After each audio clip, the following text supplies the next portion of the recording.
नमस्कार।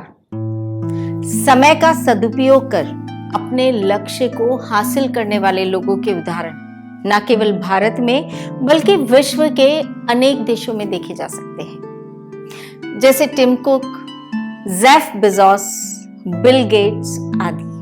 और आज इन्हीं में से एक जेफ बेजोस के जीवन से हम आपको अवगत कराएंगे। आजकल सब कुछ ऑनलाइन होने से लाइफ कितनी इजी हो गई है और ऑनलाइन शॉपिंग ने तो जैसे लोगों का वैल्यूएबल टाइम वेस्ट होने से बचा दिया। लेकिन ऑनलाइन शॉपिंग का ये इतना बड़ा नेटवर्क इतनी आसानी से नहीं बना है।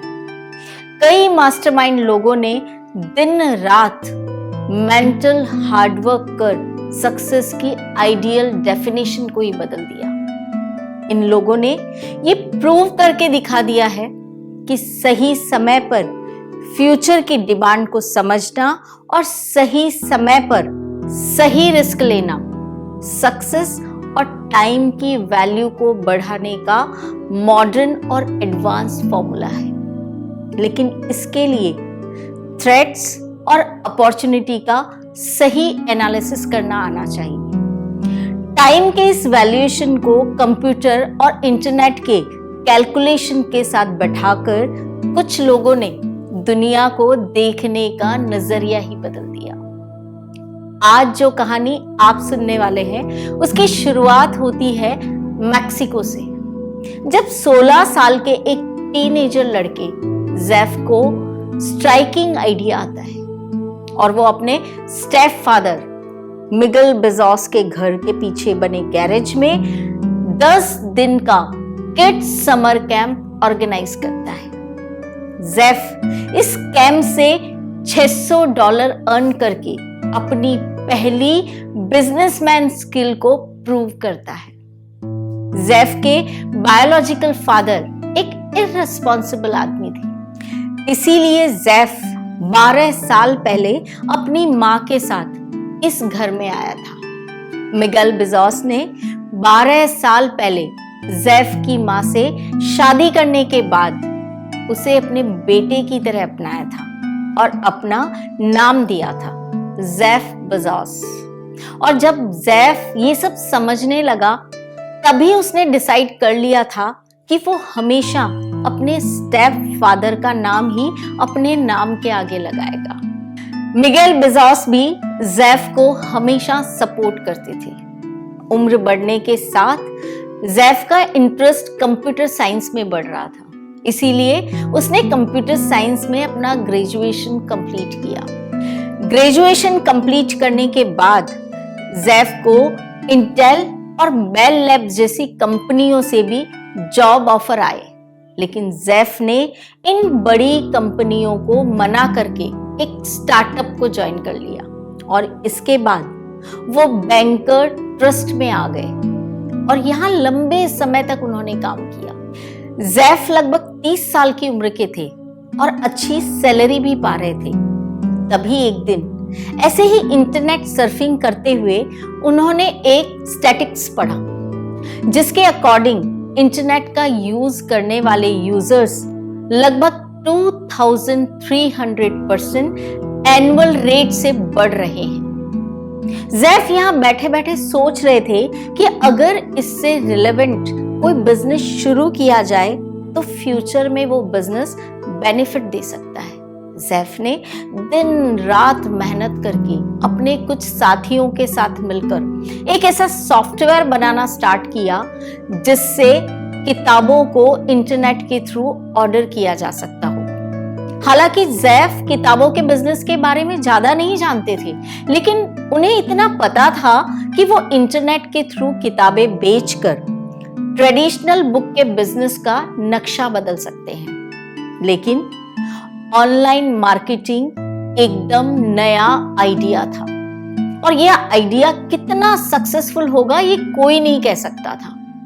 और उन्हें कई लोगों ने तो इस आइडिया को ड्रॉप करने तक की सलाह दे दी, क्योंकि हाल ही में जेफ की शादी हुई थी और ऐसे में सिक्योर जॉब को छोड़कर एकदम नए बिजनेस में हाथ डालना बहुत रिस्की हो सकता था। लेकिन जैफ ने डिसाइड कर लिया कि वो ये रिस्क लेंगे और अपना ड्रीम प्रोजेक्ट स्टार्ट करेंगे। जैफ ने अपने वैल्यूएबल टाइम को बिल्कुल भी वेस्ट ना करते हुए न्यूयॉर्क से सियाटल के रोड ट्रिप में अमेज़न का पूरा बिजनेस प्लान प्रिपेयर कर लिया था। लेकिन अब इस प्रोजेक्ट के लिए जगह और फंड की जरूरत थी। जैफ ने डिसाइड किया कि वो अपने इस प्रोजेक्ट को भी अपने फादर के उसी गैरेज से स्टार्ट करेंगे जहां उन्होंने समर कैंप लगा के अपनी लाइफ की फर्स्ट अर्निंग की थी। अब प्रॉब्लम सिर्फ फंड की थी।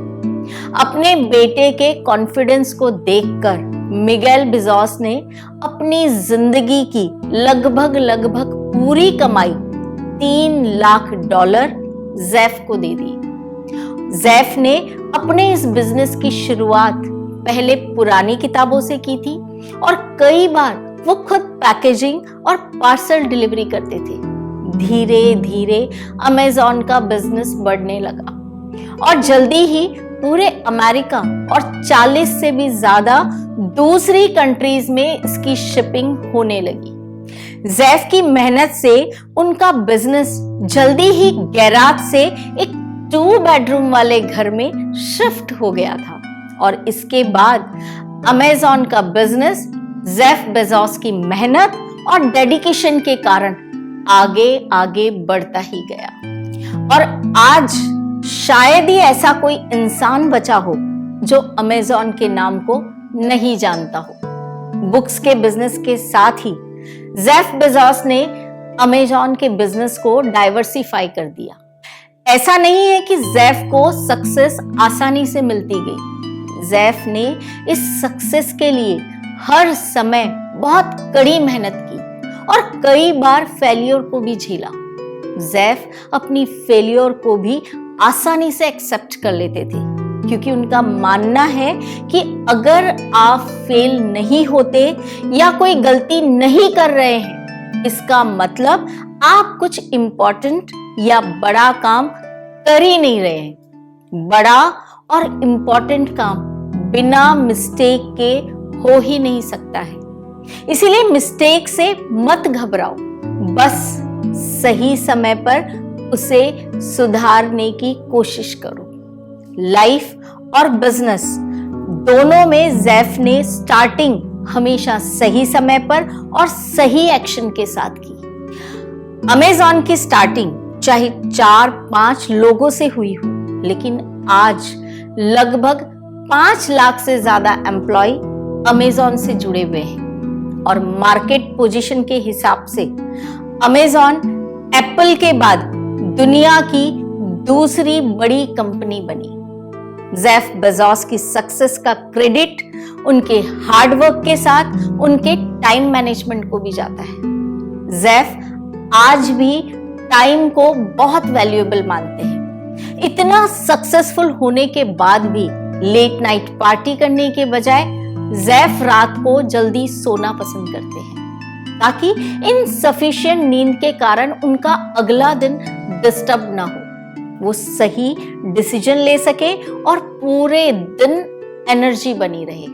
इसलिए अपनी हेल्थ को लेकर उनका टाइम मैनेजमेंट और शेड्यूल बहुत फिक्स रहता है। जेफ हर दिन समय पर ऑफिस पहुंचकर 10 बजे पहली मीटिंग करते हैं। डिफिकल्ट डिसीजन को वो सुबह की मीटिंग में ही करते हैं और लंच तक डिसीजन फाइनल कर देते हैं।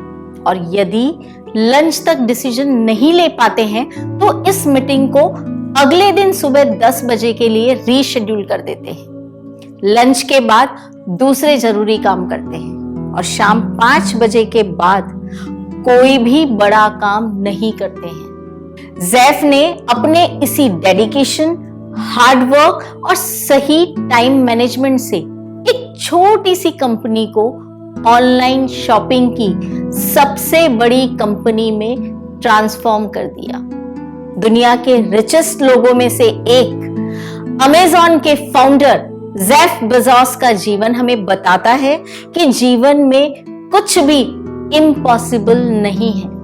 बस हमें अपने समय का सही उपयोग करते हुए आगे बढ़ना है और सही समय पर सही एक्शन लेना है। धन्यवाद।